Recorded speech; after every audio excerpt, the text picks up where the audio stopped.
Shalom. Dalam Injil Markus 10 ayat yang ke-46 sampai terakhir ada cerita tentang Bartemius anak Timeus yang buta.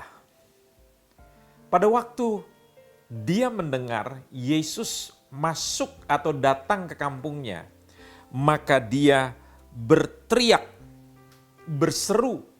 Dia berkata, "Yesus anak Daud, kasihanilah aku." Banyak orang menegurnya supaya ia diam. Namun semakin keras ia berseru, "Anak Daud, kasihanilah aku." Sebagai seorang pengemis, Bartimius sebetulnya lebih baik dia tetap dalam profesinya untuk duduk di tengah kerumunan yang ramai sambil menantikan belas kasihan dari banyak orang yang pada waktu itu sangat banyak jumlahnya dan dia mendapatkan keuntungan secara finansial. Tetapi Bartimius tidak melakukan seperti yang dilakukan oleh banyak orang pada umumnya.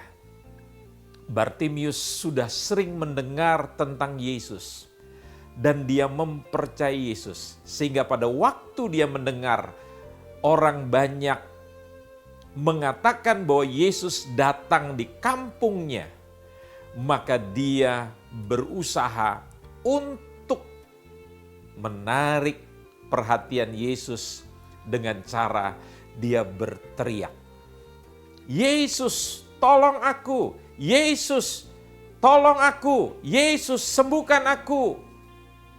Dan betul saja, itu membuat Yesus tertarik kepada Bartimius di tengah kerumunan orang banyak.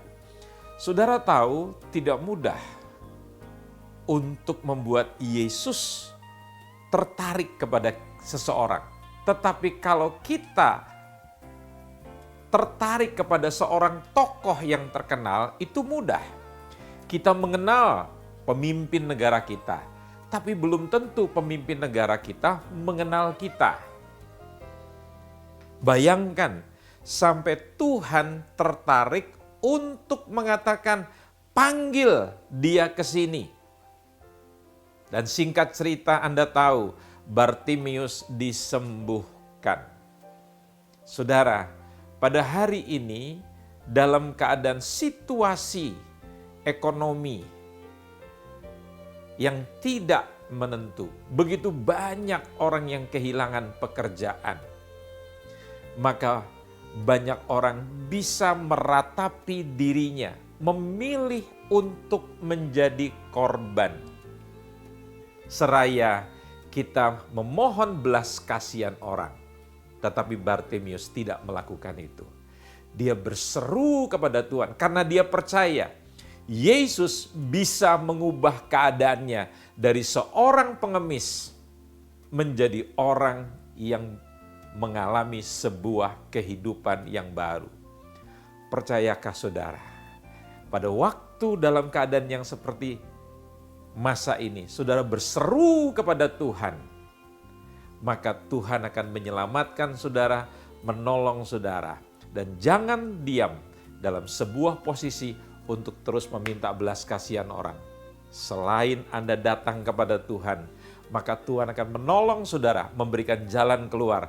Anda tidak lagi menjadi seorang pengemis, meminta belas kasihan orang, tetapi Anda menjadi pemenang, Anda menjadi penentu dalam hidup ini. Jadilah Bartimius yang mencari pertolongan dari Tuhan. Anda akan mengalami kemenangan, kebebasan yang luar biasa. Amin.